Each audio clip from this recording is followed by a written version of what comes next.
Guys, this is Kamlesh Verma and I welcome you all in Aurora IAS and this is lecture number 5, lecture number 6 of taxation. ठीक है, कल हमने capital gain tax को complete किया था, बस एक छोटा था पार्ट बचा है. अर्लियर आई थॉट कि I will explain it, but अब मुझे लग नहीं रहा कि कुछ खास इंपॉर्टेंट है, बट फिर भी I will tell you something and something so that you can understand it. Like mat, grandfathering clause is also not important because उस टाइम के लिए वो करंट अफेयर्स था. बट अब कोई काम काम का नहीं है, but don't worry, I will tell you. ठीक है. और उसके बाद हम कुछ जो रिसेंट चेंजेस आए हैं पिछले 2 से 3 साल में डायरेक्ट टैक्सेस में, लाइक गार क्या होता है. ठीक है. फिर जो भी हमने अमेंडमेंट की डी टी ए में, ठीक है, डी टी डबल ए में, डबल टैक्सेशन अवॉइडेंस अग्रीमेंट, और उसके बाद direct tax code and everything we will cover. ठीक है. तो थोड़ा सा टाइम लग सकता है इसमें. चलिए चालू करते हैं. Where the slide. So last time I left you in this part. ठीक है. ग्रैंड फादरिंग क्लॉज में मैंने आपको छोड़ दिया था. मैंने आपको इंडेक्सेशन बता दिया था अच्छे से कि इंडेक्सेशन क्या होता है. Just a second, let me change the pen colour. ठीक है. मैंने आपको इंडेक्सेशन बता दिया था क्या होता है.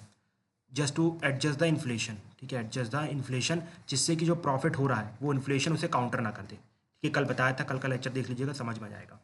अब देखो, मैंने इसके बाद ये एक चीज़ और बताई थी कि जब भी अगर इकोनॉमी में, किसी की भी इकोनॉमी में कुछ भी अगर नेगेटिव साइंस आते हैं तो जो शेयर मार्केट है, शेयर मार्केट गिर जाता है.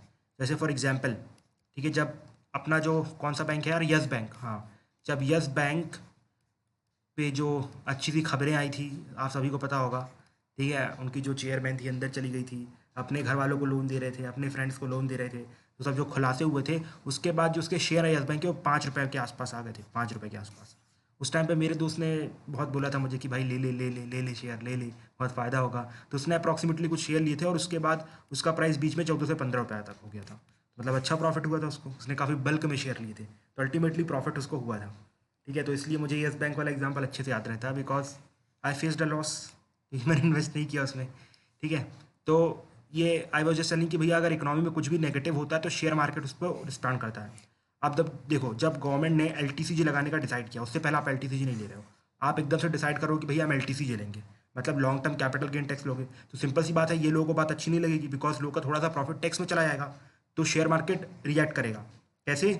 नेगेटिव वे में, मतलब शेयर मार्केट फॉल करना चालू होगा. देखो शेयर मार्केट फॉल कैसे करता है, आप कैसे करता है, everything we will study in stock exchange. जब मैं आपको कैपिटल मार्केट, मनी मार्केट पढ़ाऊंगा तो वहाँ पर स्टॉक एक्सचेंज सब कुछ अच्छे से बताऊंगा. ठीक है. अगर टाइम मिला तो मैं आपको अपना कंप्लीट जो अकाउंट है वो भी दिखाऊंगा, किस तरीके से शेयर मार्केट का अकाउंट रहता है, एवरीथिंग, जो आपने यूट्यूब में कई बार देखा होगा.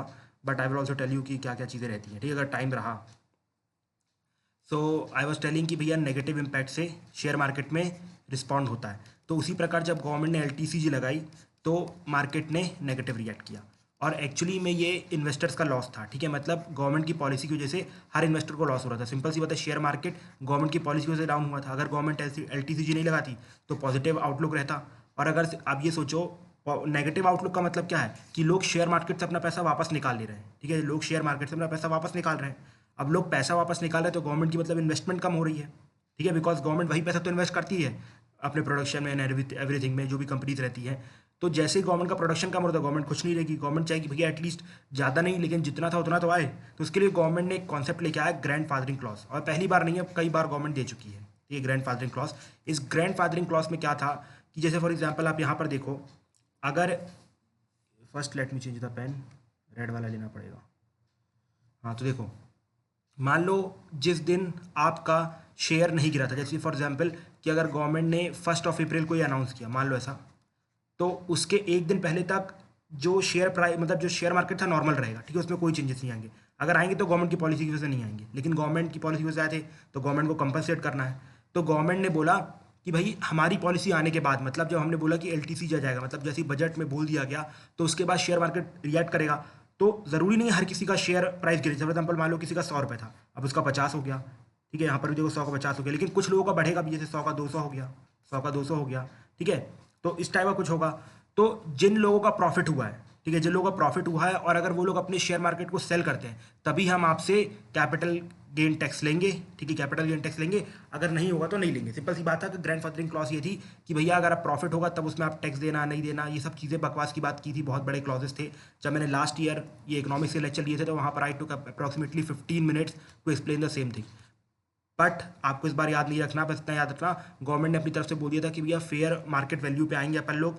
ठीक है, फेयर मार्केट वैल्यू की मतलब गवर्नमेंट के पॉलिसी के बाद क्या चेंजेस आए, गवर्नमेंट की पॉलिसी के बाद क्या चेंजेस आपके शेयर प्राइस में। जैसे फॉर एग्जांपल 1 अप्रैल से पहले आपका शेयर प्राइस 100 रुपीज़ था, आपका शेयर प्राइस 100 रुपीज़ था, लेकिन अगर गवर्नमेंट की पॉलिसी के बाद उस शेयर मार्केट का प्राइस 200 रुपीज़ हो जाता है, अगर गवर्नमेंट की पॉलिसी के बाद शेयर मार्केट का प्राइस 200, आपके शेयर का प्राइस 200 रुपीज़ हो जाता है, तो उसमें क्या करना है आपको, प्रॉफिट हुआ तो क्या LTCG दे दो, और अगर नहीं हुआ तो यू विल बी लॉस, तो कोई LTCG नहीं लिया जाएगा।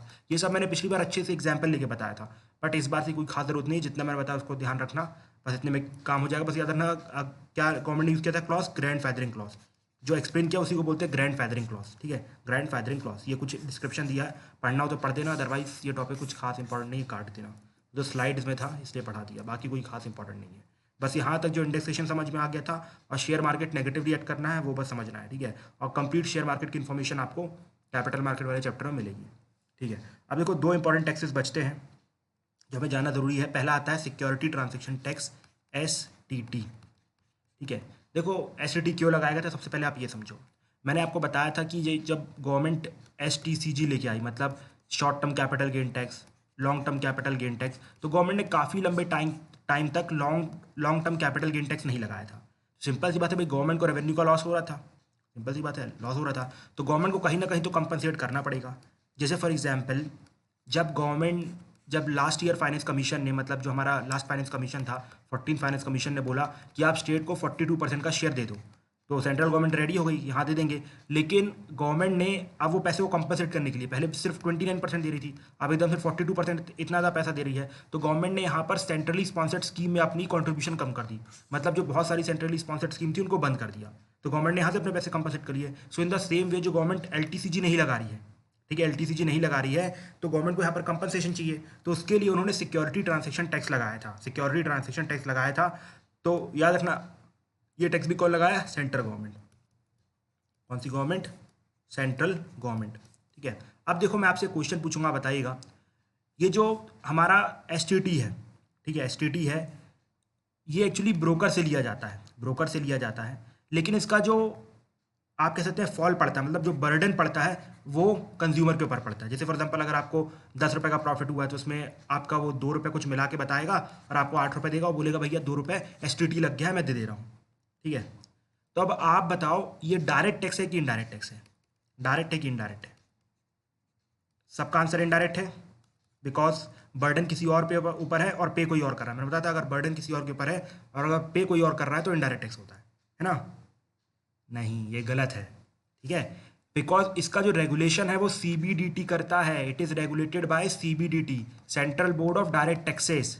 ये डायरेक्ट टैक्सेस के अंदर रखा गया है, भले इसका जो नेचर है इनडायरेक्ट है, लेकिन इसे रेगुलेट CBDT के द्वारा किया जाता है, इसलिए इसको government of India direct tax के अंदर कैटेगराइज करती है। ये एक्सेप्शन है, इसलिए बताया यहाँ पर। ठीक है, अगर कोई पूछे सिक्योरिटी ट्रांजेक्शन टैक्स क्या है तो बोलिएगा भैया वो डायरेक्ट टैक्स है, because it is regulated by CBDT, मतलब central board of direct taxes. But it's nature is indirect, मतलब ब्रोकर इसको पे करता है लेकिन उसका जो बर्डन है वो हमारे पर फॉल करता है। और याद है ना, कौन अप्लाई करता है, कौन लेवाई करता है, सेंट्रल लेवाई करता है। ओके, अब एक चीज़ और कि भाई ये लगता किस पे है, मतलब ऑलरेडी गवर्नमेंट ने STCG ले लिया है, जो भी आपको प्रॉफिट हुआ शॉर्ट टर्म में, तो भैया ये सिक्योरिटी ट्रांजेक्शन टैक्स कहाँ लगा रहे हो, मतलब LTCG तो आपने जैसे मना कर दिया और उसी को तो कंपनसेशन करने के लिए बनाया गया है, तो ये दूसरे तरीके का LTCG है। नहीं, ऐसा नहीं है, यहाँ पर ट्रांसेक्शन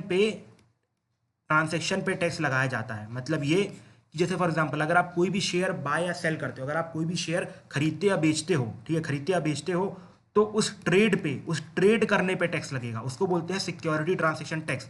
भले आपको प्रॉफिट हो लॉस हो कुछ मैटर नहीं करता, प्रॉफिट हो लॉस हो कुछ मैटर नहीं करता, अगर आपने सिक्योरिटी खरीदी बेची तो आपको STT भरना पड़ेगा। समझ में आया, ट्रांजेक्शन पे टैक्स लगता है, ट्रेड पे टैक्स लगता है। समझ में आया STT, सबसे पहली चीज, it is levied on trade या फिर transaction, it is collected and levied by central government, it is direct tax but its nature is indirect, ठीक है, और it is not applied on profit and it was applied to counter the revenue balance of LTCG, मतलब जो government को long term capital gain tax का loss हो रहा था उसको काउंटर करने के लिए STT लाया गया था। मतलब आप कह सकते हैं ये सारे के सारे प्लेयर से वसूला जाता है, ये सारे के सारे प्लेयर से वसूला जाता है। ठीक है, इसे कहते हैं हम security transaction tax. I think we are done. Okay, अब इसी के तरीके का टैक्स आता है जिसको हम बोलते हैं DDDT, ठीक है। ये आपका वो DDT वाला DDT नहीं है, एज वाला DDT भी नहीं है, it is dividend distribution tax. देखो, अगर कोई भी कंपनी रहती है, जैसे फॉर एग्जांपल मान लीजिए मेरी कंपनी है, इसका अगर आप ये अरोड़ा IAS का एग्जांपल ले, मान लीजिए अभी तो ये प्राइवेट मतलब कुछ खास शेयर मार्केट में लिस्टेड नहीं है, बट ये अरोड़ा IAS एक कंपनी है, ठीक है। कल हम डिसाइड करते हैं कि इसको हम शेयर मार्केट में लिस्ट करने जा रहे हैं, ठीक है। इसको हम क्या करने जा रहे हैं, शेयर मार्केट में लिस्ट करने जा रहे हैं। अब देखो, शेयर मार्केट में लिस्ट कर रहे हैं मतलब इसका कुछ पार्ट हम आपको देने जा रहे हैं। मतलब कंपनी को क्या करेंगे, मान लो 100 रुपये की कंपनी है, ठीक है। अब इसको छोटे छोटे पार्ट में डिवाइड करेंगे, मान लो 10 रुपये 10 रुपये 10 रुपये 10 रुपये 10 रुपये और 10 रुपये, 5 पार्ट में डिवाइड कर लिया, ठीक है। और जो इसके ओनर अरोड़ा सर रहना चाहते हैं तो उन्होंने 50% 50 रुपये के शेयर अपने पास रख लिए और बाकी 10 रुपये के शेयर मार्केट में निकाल दिए, 10 रुपये 10 रुपये 10 रुपये 10 रुपये 10 रुपये, ठीक है। अब आपने ये कंपनी का शेयर आपके पास है, मतलब 10% आपकी ये कंपनी है। अरोड़ा सर के पास 50 रुपये है, मतलब उनके पास 50 रुपये की ये कंपनी है और 10 रुपये अगर आप खरीदते हो तो 10 रुपये आपकी कंपनी हो जाती है, ठीक है। अब आप सिंपल सी बात है, आप कंपनी खरीद रहे हो, आप खरीद रहे हो तो लॉस मेकिंग कंपनी तो खरीदोगे नहीं, प्रॉफिट मेकिंग कंपनी खरीदोगे, तो आप एक्सपेक्ट करोगे कि आपको प्रॉफिट मिले, आप एक्सपेक्ट करोगे कि आपको प्रॉफिट मिले, ठीक है। तो हर बार अरोड़ा सर आपको डिविडेंड प्रोवाइड करेंगे, मतलब कंपनी जो भी अर्न करेगी, जैसे फॉर एग्जाम्पल आप 10 रुपये के शेयर होल्डर है और मान लो इस बार कंपनी ने कुछ कह सकते हैं 150 रुपये अर्न किया, तो उसमें से आपका शेयर 10 रुपये के हिसाब से डिवाइड किया जाएगा कुछ फॉर्मूले के हिसाब से, और आपको मान लो 5 रुपये बनते हैं तो आपको 5 रुपये देगी। मतलब हर साल ये पैसा दिया जाता है, जो भी ओनर ऑफ द कंपनी रहते हैं, ठीक है, जो भी ओनर ऑफ द कंपनी या share holder of the company रहते हैं, उनको हर साल प्रॉफिट का कुछ हिस्सा दिया जाता है जिसको हम बोलते हैं डिविडेंड, ठीक है। फिर समझो, अरोड़ा IAS नाम की कंपनी है, शेयर मार्केट में लिस्टेड है, ठीक है। अब आपने उसके शेयर खरीद लिए 10 रुपये के, अब इस बार कंपनी को अच्छा फायदा होगा तो कंपनी अब आपको कुछ प्रॉफिट देगी, बिकॉज आपने तभी खरीदा ना, जब प्रॉफिट को तभी खरीदोगे, नहीं तो प्रॉफिट नहीं होगा तो बेच दोगे शेयर। तो जो प्रॉफिट हुआ है, जो प्रॉफिट आपको दिया जाएगा उसको बोलेंगे डिविडेंड, ठीक है, उसको बोला जाता है डिविडेंड। और ये सारे के सारे शेयर होल्डर को मिलता है, मतलब जो भी शेयर खरीदेंगे, मान लीजिए आपने खरीदा, मैंने खरीदा, 3-4 लोगों ने और खरीद लिया, तो ऐसे बिक गए और आपको डिविडेंड दिया जाएगा। अब देखो क्या रहता है कि अब इसमें जब ये डिविडेंड दिया जाता है तो ये जो हमारे अरोड़ा सर हैं, मतलब जो कंपनी का ओनर है, जो कंपनी के ओनर है, उनको भी एक टैक्स पे करना पड़ता है, ठीक है। उनको ये टैक्स पे करना पड़ता है, ये डायरेक्टली कंपनी के ऊपर लगाया होता है कि जो डिविडेंड डिस्ट्रीब्यूशन टैक्स आपको कुछ देना पड़ेगा, ये जो आपको प्रॉफिट दिया जा रहा है ना, ये आपसे नहीं वसूला जाएगा, इसके बाद जो टैक्स है वो ओनर से वसूला जाएगा, उसको कहते हैं डिविडेंड डिस्ट्रीब्यूशन टैक्स। तो ये कौन सा टैक्स है, डायरेक्ट टैक्स है। क्यों, बिकॉज डायरेक्टली ओनर के ऊपर लग रहा है एंड उनका जो बर्डन है वो भी ओनर के ऊपर फॉल कर रहा है, ठीक है। मतलब अरोड़ा से पे करेंगे अपनी पॉकेट से या अपने प्रॉफिट से और उन्हीं के ऊपर लगाए हो रहा है, तो इसलिए इसको कहा जाता है डिविडेंड डिस्ट्रीब्यूशन टैक्स, ठीक है। अब देखो, अब इस बार रिसेंट में गवर्नमेंट ने एक चेंज सजेस्ट किया है बजट में, ठीक है, अभी तक इंप्लीमेंट नहीं किया है। चेंज ये है, अगर आपके सामने वीडियो आएगी तो हो सकता है उस टाइम पे इंप्लीमेंट हो चुका है, एक बार चेक जरूर कर लीजिएगा, ठीक है। बिकॉज मैं अपनी मतलब स्पीड के हिसाब से वीडियो आ रही है, धीरे धीरे वीडियो आ रही हो तो हो सकता है वीडियो पहले रिकॉर्ड हो चुकी हो या काफ़ी टाइम बाद आपके पास आए, तो बहुत सारे चांसेस रहते हैं, ठीक है। सो अब देखो हुआ क्या, अब जो हमारा DDT है, DDT से क्या हो रहा था, शेयर होल्डर हमारे जो कंपनीज हैं उनको लॉस हो रहा था। अब वो अपना प्रॉफिट अगर टैक्स में देंगे तो वो इन्वेस्टमेंट नहीं होगी, ठीक है। तो यहाँ पर गवर्नमेंट ने बोला है अब जो DDT है, मतलब इनडायरेक्टली गवर्नमेंट ने बोला है, ऐसा कुछ भी डायरेक्टली नहीं आया है, एक तरीके से प्रपोज किया गया है, अभी कुछ भी कंफर्म भी नहीं है और आई डोंट थिंक कि गवर्नमेंट एक्ट करेगी शायद तक। तो इसमें आप कह सकते हैं जो DDT दिया जाता है ओनर के द्वारा, अब वो कस्टमर के द्वारा, अब शेयर होल्डर के द्वारा दिया जाएगा। मतलब पहले सर भर रहे थे, अब अपन लोगों को भरना पड़ेगा, बस यही एक चेंज है। मतलब प्रपोज किया गया, अब देखते हैं एक्सेप्ट होता है कि नहीं होता, ठीक है। DDT का ये चेंज है। तो आपको STT समझ में आ गया, आपको DDT समझ में आ गया। So I think you are complete with most of the part of the direct tax. अब इसमें कुछ अग्रीमेंट्स हैं और कुछ इंपॉर्टेंट चीज़ें हैं जिसे हमें समझना है, ठीक है। सबसे पहले हमारे सामने आता है डबल टैक्सेशन अवॉइडेंस अग्रीमेंट, ठीक है, डबल टैक्सेशन अवॉइडेंस अग्रीमेंट। इसको एक एग्जाम्पल के तौर से समझने की कोशिश कीजिएगा। मान लीजिए, ठीक है, मान लीजिए आप मॉरिशस के बंदे हैं, ठीक है, मॉरिशस के बंदे हैं आप, ठीक है। अब आप मॉरिशस से आके इंडिया में अपनी कोई फैक्ट्री लगाना चाहते हैं, ठीक है, इंडिया में आप फैक्ट्री लगाना चाहते हैं, तो आपको वहाँ पर अपना मॉरिशस में इनकम टैक्स पे करना पड़ेगा। मान लीजिए आप अर्न कर रहे हैं 200 रुपये, तो आपको मॉरिशस में कुछ इनकम टैक्स पे करना पड़ेगा। जब आप इंडिया में आएंगे और अपनी फैक्ट्री लगाएंगे तो इंडिया को भी टैक्स पे करना पड़ेगा, मतलब इंडियन अथॉरिटी को भी टैक्स पे करेंगे ना, ऐसे थोड़ी ना कि भैया फ्री में यहाँ पर लगाओगे। तो मतलब इन शॉर्ट, अगर आप इन्वेस्टमेंट करते हैं, अगर आप मॉरिशस से इंडिया में इन्वेस्टमेंट करते हैं, या किसी भी कंट्री से इन्वेस्ट करते हो तो आपको अपनी कंट्री को भी कुछ इनकम टैक्स पे करना पड़ेगा, और यहाँ पर इंडिया को भी जो आप कैपिटल गेन टैक्स जो भी आप अर्न करेंगे, कॉर्पोरेट टैक्स, वो सब आपको टैक्स पे करने पड़ेंगे। ठीक है, तो आप बताओ इस चीज़ का फ़ायदा है कि लॉस है? मतलब आप मॉरिशस में भी टैक्स पे कर रहे हो, अपने घर में भी मतलब इंडिया में भी आके पे कर रहे हो, फ़ायदा है कि लॉस है? सिंपल सी बात है, लॉस है। क्यों लॉस है? लॉस इसलिए है कि भाई एक तो मैं आपके यहाँ इन्वेस्ट कर रहा हूँ, आपकी कंट्री के यहाँ पर इन्वेस्ट कर रहा हूँ, वहाँ पर मुझे टैक्स वसूला जा रहा है, यहाँ पर मुझे टैक्स वसूला जा रहा है, तो मेरा प्रॉफिट कितना कम हो रहा है? प्रॉफिट तो आप ना के बराबर कर दे रहे हो मेरा, बस आप ही को फायदा हो रहा है, आपको टैक्स भी मिल गया, साथ ही साथ यहाँ पर जो मैं अपनी फैक्ट्री लगाऊंगा, लोगों को रोजगार मिलेगा, उसका फायदा होगा, आपका प्रोडक्शन बढ़ेगा, उसका फायदा होगा, आपकी वाह वाह होगी, मेरा क्या हो रहा है? मेरा तो लॉस हो रहा है। सिंपल सी बात है, ये गलत है या फिर लॉसफुल है। सिंपल सी बात है, ये इन्वेस्टमेंट प्रमोट नहीं करेगा। अगर आप इस तरह की चीज़ें करोगे तो इन्वेस्टमेंट प्रमोट नहीं होगी। तो इस चीज़ को अवॉइड करने के लिए गवर्नमेंट ने क्या किया, इसको कहा जाता है डबल टैक्सेशन। मतलब यहाँ पर भी टैक्स, यहाँ पर भी टैक्स। देखो आधा वर्ड कवर हो गया, डबल टैक्सेशन। अब डबल टैक्सेशन अवॉइडेंस अग्रीमेंट, मतलब डबल टैक्स ना लिया जाए। मतलब अब एक ऐसा अग्रीमेंट साइन किया जाएगा दोनों कंट्री के बीच में, मॉरिशस के बीच में, इंडिया के बीच में, कि भाई अपन क्या जो डबल टैक्स लग रहा है ना, अपन डबल टैक्स को हटा देते हैं। मतलब या तो फिर आप ही पूरा टैक्स ले लो या फिर हम पूरा टैक्स ले लेते हैं, या तो कुछ टैक्स आप ले लो या कुछ टैक्स हम ले लेते हैं। जैसे फॉर एग्जांपल इनकम टैक्स मान लो आप ले लो, ठीक है, मैं कोई प्रॉब्लम नहीं, लेकिन जो STCG और LTCG है, मतलब कैपिटल गेन टैक्स है, कॉर्पोरेट टैक्स है, वो सब हमें हमें पकड़ा दो। ठीक है, इस टाइप का कुछ अग्रीमेंट कर देते हैं, तो उसे कहा जाता है डबल टैक्सेशन अवॉइडेंस अग्रीमेंट। और ये क्यों किया जाता है? जिससे कि इन्वेस्टमेंट कंट्री में बहुत ज़्यादा है, जिससे कि इंडिया में या किसी भी कंट्री में इन्वेस्टमेंट बहुत ज़्यादा है। इसका क्या फ़ायदा होगा? पहली बात तो FDI आएगी।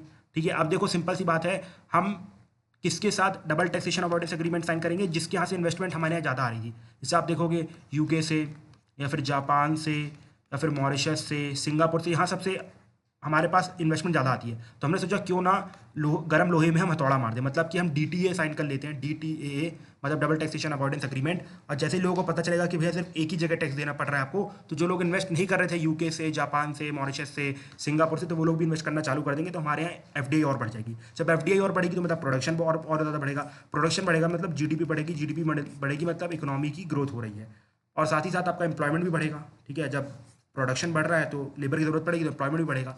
लेकिन एक लॉस इसका भी होता है, एक लॉस ये होता है कि भाई नॉर्मल सिचुएशन में आपको भी टैक्स मिलता है, लेकिन जब आप अग्रीमेंट साइन कर रहे हो तो आपने अपने कुछ टैक्स सामने वाली कंट्री को दे दिए, तो आपको थोड़ा बहुत टैक्सेशन का तो लॉस हो रहा है। लेकिन फिर भी यहाँ पर एम्प्लॉयमेंट मिल रहा है और GDP बढ़ रही है, तो उसके फायदे के हिसाब से टैक्स लॉस थोड़ा बहुत कंपनसेट कर सकते हैं। लेकिन फ़ायदा दोनों कंट्रीज़ को हुआ।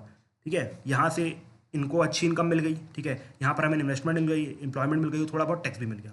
तो इस तरीके से अच्छा काम हो गया डबल टैक्सेशन अवॉइडेंस एग्रीमेंट। अब देखो जब गवर्नमेंट ने साइन किया, अच्छी बात है, आपने देखा कि प्रॉफिट अभी भी पॉजिटिव ज़्यादा है, भले थोड़ा सा टैक्स रेवेन्यू का लॉस हुआ, लेकिन फिर भी फ़ायदा ज़्यादा है। सो अल्टीमेटली जब इंडिया ने देखा कि हाँ भाई बहुत फ़ायदा हो रहा है, तो अप्रॉक्सीमेटली 89 डिफरेंट कंट्रीज तक इंडिया ने इस अग्रीमेंट को साइन कर लिया था। ठीक है, जो भी इंपॉर्टेंट कंट्रीज़ हैं उनसे साइन कर लिया था। और अब आप बताओ, आपको क्या लगता है सबसे ज़्यादा इन्वेस्टमेंट कहाँ से आ रही होगी? लेट मी वेरी क्लियर कि सबसे ज़्यादा इन्वेस्टमेंट मॉरिशस से आ रही थी। आप तो जो जरा सी कंट्री, इतनी सी एक आइलैंड कंट्री, मॉरिशस से सबसे ज़्यादा इन्वेस्टमेंट आ रही 34% की। अगर 100 रुपये आपके यहाँ FDI आ रही थी तो 34 रुपीज़ इंडिया मॉरिशस से आ रहे थे, और बाकी के 16 रुपये सिंगापुर से। मतलब अप्रॉक्सीमेटली आप कह सकते हो 34 + 16 कितना हो जाएगा? 50। तो मतलब आप सोचो आपकी FDI के 50 रुपीज़ यहाँ से आ रहे हैं। अमेरिकन इतना इन्वेस्ट नहीं कर रहे यार, ये मॉरिशस और सिंगापुर वाले कैसे कर रहे हैं? तो थोड़ा सा झोल लग रहा है। गवर्नमेंट ने शुरू में तो कुछ ध्यान नहीं दिया, लेकिन बाद में गवर्नमेंट को पता चला भाई यहाँ तो हमने गलती कर दी है। यहाँ पर क्या हो गया है, यहाँ पर ट्रीटी शॉपिंग और राउंड ट्रिपिंग वाला खेल हो गया है। अब आप समझो हुआ क्या, एक्चुअली इन्वेस्टमेंट आई कहाँ से इतनी सारी, कहाँ से मॉरिशस और सिंगापुर वालों को इतने पैसे आ गए कि हमारे इन्वेस्ट करने लगे? देखो हुआ ये, जैसे फॉर एग्जांपल कि कोई मान लो अमेज़ॉन है, ठीक है, अमेज़ॉन कंपनी है, ठीक है, अमेज़ॉन है। अब अमेज़ॉन को पता चला कि अगर मैं डायरेक्टली यूएस बेस्ड है, अगर इंडिया में डायरेक्टली आ जाऊंगा तो मुझे इंडिया में भी टैक्स भरना पड़ेगा और अमेज़ॉन में भी टैक्स भरना पड़ेगा। ठीक है, और लेकिन मुझे एक चीज़ और पता चली कि भैया मॉरिशस के साथ तो इन्होंने क्या किया है, double tax avoidance agreement sign किया है। तो क्यों ना मैं अपनी कंपनी का एक छोटा सा वेयर हाउस टाइप का, मतलब हल्का सा हेडक्वार्टर, मतलब एक ऑफिस टाइप का, बस 2-3 बंदे बैठा दूंगा और हल्का सा बोल दूंगा अमेज़ॉन यहाँ पर खुल गई है। ठीक है, अमेज़ॉन यहाँ पर खुल गई है, अमेज़ॉन मैंने यहाँ पर खोल दी। ठीक है, अमेज़ॉन मैंने यहाँ पर खोल दी। अब मैं डायरेक्टली यूएस से इन्वेस्ट नहीं कर रहा हूँ, मैं कहाँ से इन्वेस्ट कर रहा हूँ? अमेज़ॉन से इन्वेस्ट कर रहा हूँ। अमेज़ॉन से इन्वेस्ट कर रहा हूँ। कहाँ से इन्वेस्ट कर रहा हूँ? मैं मॉरिशस से इन्वेस्ट कर रहा हूँ। तो अल्टीमेटली यहाँ पर गवर्नमेंट को टैक्स रेवेन्यू का लॉस तो हो गया, ठीक है, टैक्स रेवेन्यू का लॉस तो हो गया, और इन्वेस्टमेंट इसलिए मॉरिशस से बढ़ती जा रही थी। मतलब यहाँ पर दो लॉसेस हुए, एक तो ये इन्वेस्टमेंट यूएस से आनी थी, लेकिन आई कहाँ से? मॉरिशस से, जिनकी इतनी ताकत नहीं थी कि इंडिया जैसी कंट्री में इन्वेस्ट करें, बिकॉज उनके पास पैसे ही नहीं है। और दूसरी चीज़ ये कि भाई जो टैक्स का फायदा हो सकता था, बिकॉज अगर डायरेक्टली यूएस से इन्वेस्ट होता इंडिया में तो हम सारे टैक्स लेते, हम सीटीजीसी लेते, अपना भैया इनकम टैक्स लेते, कॉर्पोरेट टैक्स लेते, ये लेते, बोलो हर चीज़ लेते, ठीक है, हर चीज़ लेते। लेकिन मॉरिशस से आया तो हमने कुछ टैक्स मॉरिशस को दे के रखे हैं, तो उस अग्रीमेंट के अंदर तो हमारा आधा रेवेन्यू तो मॉरिशस खा गया। अब दूसरी बात ये हुई कि भाई ये जो हमारे पास इन्वेस्टमेंट आई वो डायरेक्टली यूएस से नहीं आई, ठीक है, मतलब एक तरीके से हमें यहाँ पर लॉस हो गया रेवेन्यू का, इसलिए मॉरिशस से इन्वेस्टमेंट ज़्यादा आ रही थी। मतलब सारी जितनी बड़ी कंपनी थी, एप्पल हो गई, अमेजन हो गई, सब लोग क्या कर रही थी? मॉरिशस के थ्रू इन्वेस्ट कर दिया, सिंगापुर के थ्रू इन्वेस्ट कर दी, बिकॉज हमारे पास डबल टैक्सेशन अवॉइडेंस अग्रीमेंट था। ये तो एक चीज़ हो गई, ये आधा रेवेन्यू आ गया। अब दूसरा रेवेन्यू आप देखो, ठीक है। अब जैसे मान लो कुछ इंडियंस हैं, ठीक है, कुछ इंडियंस हैं, मान लो मैं ही एक इंडियन हूँ, मेरे पास लाखों करोड़ों रुपए आ गए हैं, आप लोगों को पढ़ा पढ़ा के, कुछ आया तो वैसे खास नहीं है, बट फिर भी मान लो मेरे पास 500 करोड़ आ गए हैं। अब मैं चाहता हूँ इंडिया में कोई अच्छी सी फैक्ट्री लगाऊँ, लेकिन मैं गया अथॉरिटीज़ के पास, ने बोला कि भैया सबसे पहले तो आपको रिश्वत खिलानी पड़ेगी हमें। मैंने बोला ठीक है, कितनी की रिश्वत खाओगे? अच्छा 200 करोड़ का प्रोजेक्ट है तो उसका 50%, 10%, 5% मुझे दे दो शिवाजी बॉस वाला। फिर इसके बाद आपको अच्छा इसका चार्जेस रहेगा, अच्छा ये वाला टैक्स देना पड़ेगा, वाला टैक्स देना पड़ेगा, तो जोड़ जाड़ के मेरा 100 से 150 करोड़ तो ऐसा ही हवा में उड़ गया। तो मैंने सोचा क्यों ना मैं मॉरिशस में अपनी कंपनी खोल दूँ, मॉरिशस में अपनी कंपनी खोल दूँ, मॉरिशस में अपनी एक कंपनी खोल देता हूँ, ऐसे ही जैसे अमेजोन ने किया था, थोड़ा सा 4 बंदों वाला टेबल कुर्सी लगा दी और खोल दी। अब मैं वहाँ से इन्वेस्ट करूँगा तो मेरा फ़ायदा क्या होगा? जो पहले मेरा 100 से 150 करोड़ का टैक्स जा रहा था, अब वो 100 से 150 करोड़ का टैक्स नहीं जाएगा, वो 30 से 40 करोड़ में बन जाएगा, because most of the tax मैं मॉरिशस पे करूँगा, और इंडिया और मॉरिशस का डबल टैक्सेशन अवॉइडेंस एग्रीमेंट है, तो इंडिया उससे कोई टैक्स नहीं लेगा, ठीक है। ये सब इलीगल हो रहा है, ठीक है, मनी लॉन्ड्रिंग हो रही है, इलीगल हो रहा है। तो आपने देखा यही रीज़न था मॉरिशस से सबसे ज़्यादा इन्वेस्टमेंट हमारे यहाँ आ रही थी। पहला रीज़न क्या था? राउंड ट्रिपिंग, जो मैंने आखिरी में बताया ना आपको कि मैंने अपना पैसा मॉरिशस में इन्वेस्ट किया फिर वापस आया, मतलब राउंड ट्रिपिंग। राउंड ट्रिपिंग मतलब मैं डायरेक्टली पैसा इन्वेस्ट कर रहा था, लेकिन मैंने क्या करवाया? गोल घुमाया, मॉरिशस में ले गया फिर अपना पैसा ले गया, इसलिए उसको कहा जाता है राउंड ट्रिपिंग। एक चीज़ ये हो गई, ठीक है। अब दूसरी चीज़ मैंने अमेजोन वाला एग्जाम्पल दिया, जिससे अमेजोन ने भी डायरेक्ट यूएस से इंडिया में इन्वेस्ट नहीं किया, उसने मॉरिशस थ्रू इन्वेस्ट किया। तो यही सब रीज़न थे जिस वजह से मॉरिशस से हमारे यहाँ सबसे ज़्यादा इन्वेस्टमेंट आ रही थी। समझ में आया? तो अब सिंपल सी बात है, गवर्नमेंट को पता चल गया यार तो गलत हो गया, अब क्या किया जाए? तो अब इसको क्या किया जाएगा? और ये जो अमेजोन अपने यहाँ पर इन्वेस्ट कर रहा था थ्रू मॉरिशस, इसको कहा जाता है ट्रीटी शॉपिंग। जब ये कंपनी ऐसा करती है तो इसको ट्रीटी शॉपिंग कहा जाता है, और जब इंडियन खुद ऐसा करता है दूसरी कंट्री के थ्रू टैक्स अवॉइड करने के लिए, इसको राउंड ट्रिपिंग कहते हैं। दोनों शब्द याद रखना, round tripping and treaty shopping, हो सकता है प्रीलिम्स में पूछ दे, ठीक है। तो अब इसको अवॉइड करने के लिए गवर्नमेंट ने अग्रीमेंट्स में अमेंडमेंट की, बोला कि भाई ऐसा अमेंडमेंट चलेगा, ऐसा अग्रीमेंट चलेगा तो ये तो बड़ा लॉस हो जाएगा, इससे हमें कुछ फ़ायदा नहीं होगा, और एक गार को इम्प्लीमेंट किया। गार क्या होता है वो तो अगली क्लास में पढ़ेंगे, बस आज अमेंडमेंट के बारे में देख लो। देखो अमेंडेड अग्रीमेंट क्या था? अमेंडेड अग्रीमेंट क्या था? सो सिंपल सी बात है, कंपनीज क्या कर रही थी? नाम के लिए बस अपनी वहाँ पर एक ब्रांच खोल दे रही थी, लेकिन एक्चुअली में वहाँ काम नहीं हो रहा था, ठीक है, वहाँ पर काम नहीं हो रहा था। लेकिन अगर वहाँ पर काम हो उस कंपनी का, अगर कंपनी रियल में भैया मॉरिशस में आके अगर अच्छा खर्चा करती है फिर आती, तो हमें कोई प्रॉब्लम नहीं है, बिकॉज मॉरिशस को भी फायदा होगा। लेकिन यहाँ पर तो ना तो मॉरिशस को फायदा हो रहा है बिकॉज एक ब्रांच बस खुली है, और ना ही हमें फायदा हो रहा है, हमारा भी टैक्स का लॉस हो रहा है। तो अल्टीमेटली हम क्या करेंगे? हम अमेंडमेंट कैसे करेंगे अग्रीमेंट पे? हम बोलेंगे कि भैया सिर्फ वही कंट्री, सिर्फ मतलब जैसे जिसके साथ भी हमारे डबल टैक्सेशन अवॉइडेंस अग्रीमेंट है, वही कंट्री बस मॉरिशस से इंडिया में आएंगी या सिंगापुर से इंडिया में आएंगी जिनका हेडक्वार्टर वहाँ पर लोकेटेड है। जैसे फॉर एग्जांपल, अगर पहले अमेजोन कैसे आ गई थी? मॉरिशस के थ्रू आ गई थी, लेकिन हमने बोला कि भैया अगर आपका हेडक्वार्टर वहाँ पर हो तभी आप ये डबल टैक्सेशन अवॉइडेंस एग्रीमेंट वाला आपको क्लॉज देंगे, नहीं तो नहीं देंगे। तो सिंपल सी बात है भैया, अब आप बताओ अमेजोन अपना हेडक्वार्टर मॉरिशस में शिफ्ट करेगी? क्यों करेगी? उसका यूएस में सेट है। तो अब सिंपल बताए अमेजोन, एप्पल, ये सब बड़ी बड़ी कंपनी यहाँ से बाहर हो गई। तो हमने पहला क्रॉस किया कि भैया हेडक्वार्टर अगर होगा तभी हम मानेंगे कि आप मॉरिशस की कंपनी हो, नहीं तो नहीं मानेंगे। और दूसरी बात ये कि अगर आप सिंगापुर को बिलोंग करते हो तो आपकी कंपनी 2 साल पुरानी होनी चाहिए, और मॉरिशस को बिलोंग करते हो 1 साल पुरानी होनी चाहिए। समझ में आया? ये नहीं कि अगर आपको लगा कि नहीं यार फ़ायदा हो रहा है जल्दी से इंडिया में जाते हैं, आज मॉरिशस में कंपनी खोली 1 घंटे में खुल गई, और अगले दिन इंडिया में अप्लाई कर दिया और आपको कुछ हेडक्वार्टर भी नहीं। तो पहला तो आपका हेडक्वार्टर होना चाहिए, और दूसरा आपकी कंपनी कुछ पुरानी होनी चाहिए। और आप अपने ऑपरेशनल कॉस्ट में, जैसे फॉर एग्जाम्पल अगर आपने मॉरिशस में कंपनी खोली तो आप पहले कंपनी कैसे खोल रहे थे? सिर्फ आपने एक रूम लिया, 4 चेयर रख दी, बैठा दिया, 2-3 बंदे बात कर रहे हैं, हो गया, यही काम चल रहा है। लेकिन अब यहाँ पर गवर्नमेंट ने बोला कि भाई अगर आपको ये बेनिफिट चाहिए डीटीए वाले, तो आपको क्या करना पड़ेगा? अपने ऑपरेशनल कॉस्ट में आपको दिखाना पड़ेगा कि सालाना आपका 27 लाख का प्रॉफिट, मतलब वहाँ पर इन्वेस्ट कर रहे हो, मतलब 27 लाख आप अपनी कंपनी में लगा रहे थे, फॉर एग्जांपल बिल्डिंग में, सैलरीज में और इन सब चीज़ों में। अब यही सब तो लगाते नहीं है वो लोग, ठीक है। तो ये भी कोई फ्रॉड कंपनी नहीं करेगी, अमेजोन, एप्पल, ये सब लोग नहीं करेंगे। और बस मेनली यही 3 हमने अमेंडमेंट करके रखी, बाकी ये सब कुछ खास इंपॉर्टेंट नहीं है। तो इस तरीके हमने और भी बहुत सारे क्लॉजेज रखे, बट ये 3 इंपॉर्टेंट थी कि भैया हेडक्वार्टर आपका लोकेट होना चाहिए डबल टैक्सेशन अवॉइडेंस एग्रीमेंट वाली कंट्री में, और 2 साल पुरानी होनी चाहिए सिंगापुर में, 1 साल मॉरिशस में, फिर अप्रॉक्सीमेटली आपको ऑपरेशनल कॉस्ट में 27 लाख हर साल खर्च करने हैं। अगर हम देखेंगे कि ऐसे फॉर एग्जाम्पल अमेजोन अब आ रही है, ठीक है, मान लो अमेजोन अब आ रही है, तो अमेजोन ने मॉरिशस में खोल दिया और बोला कि भैया मुझे इंडिया में इन्वेस्ट करना है। अब देखो आपके यहाँ डबल टैक्सेशन अवॉइडेंस एग्रीमेंट है, तो आप मुझसे कोई टैक्स मत लो, मैंने पूरा टैक्स मॉरिशस में पे कर दिया, आप ऐसा मान लो। लेकिन अब इंडिया बोलेगी भैया हमने अमेंडमेंट कर दिया एग्रीमेंट में, आपका हेडक्वार्टर है मॉरिशस में, अमेजोन बोलेगी नहीं। क्या आपने 2 साल इन्वेस्ट किए मॉरिशस या सिंगापुर में, अमेजोन बोलेगी नहीं। क्या आप हर साल 27 लाख या 27 लाख से ऊपर खर्च कर रहे हैं ऑपरेशन में अपने, मतलब सैलरीज एंड एवरीथिंग में, तो अमेजोन बोलेगी नहीं। तो बोलेगी हम भी आपको ये DTA नहीं दोगे। जो आपने ट्रीटी शॉपिंग की हमारे साथ वो हम समझ गए हैं। और जो राउंड ट्रिपिंग वाले हैं वो लोग क्या करते हैं, राउंड ट्रिपिंग वाले एक शेल कंपनी बनाते हैं, ठीक है, यहाँ से अपना पैसा जो भी ब्लैक मनी रहती है उसको लेते हैं। अब डायरेक्टली ब्लैक मनी तो इन्वेस्ट होगी नहीं, अब उसको वाइट बनाना है, बिल्कुल शिवाजी वाली चीज़ देखो, ठीक है, ब्लैक मनी यहाँ पर कमा ली। अब क्या करेंगे, मॉरिशस में एक शेल कंपनी बना देंगे, ठीक है, मॉरिशस में एक शेल कंपनी बना देंगे। शेल कंपनी मतलब डब्बा कंपनी, मतलब एक्चुअली में एग्जिस्ट नहीं करती। आपने वो देखी है ना मूवी, कौन सी अभी जो आई थी जिसकी मैं बहुत तारीफ करता रहता हूँ, सत्यम स्कैम नहीं यार, क्या हर्षद मेहता स्कैम, हाँ हर्षद मेहता स्कैम। तो उसमें जो उसकी कंपनी रहती है कहाँ रहती है, वो एक कमरे का दरवाजा बस रहता है। तो सेम वैसी शेल कंपनी बना दी, अब नाम के लिए रजिस्टर हो गई, तो अब आप उसको इंडिया में यहाँ पर इन्वेस्टमेंट लेके आ रहे हो किसी और नाम से, फेक नाम से, इस तरीके से आप लेके आ रहे हो। तो ये राउंड ट्रिपिंग इससे बंद हो जाएगी, बिकॉज शेल कंपनी अब पकड़ में आ जाएगी। अब जैसे ही गवर्नमेंट देखिए अच्छा ये कंपनी इन्वेस्ट करेगी, तो भैया इसका हेडक्वार्टर है वहाँ पर, चलो हेडक्वार्टर तो है, क्या 2 साल पुरानी कंपनी है, नहीं भैया 2 साल पुरानी कंपनी तो नहीं है। क्या आपने 27 लाख खर्च किया, नहीं किए। तो इस तरीके से हम दोनों चीज़ को रोक रहे हैं, राउंड ट्रिपिंग को भी रोक रहे हैं, ट्रीटी शॉपिंग को भी रोक रहे हैं। तो इसको कहा जाता है DTAA, ठीक है। अब अगले लेक्चर में हम गार चालू करेंगे और ट्राई करेंगे कि डायरेक्ट टैक्सेस खत्म हो जाए, और उसके बाद we will begin with indirect taxes. तो आज की वीडियो में इतना ही रहने देते हैं। Thank you and have a nice day friends.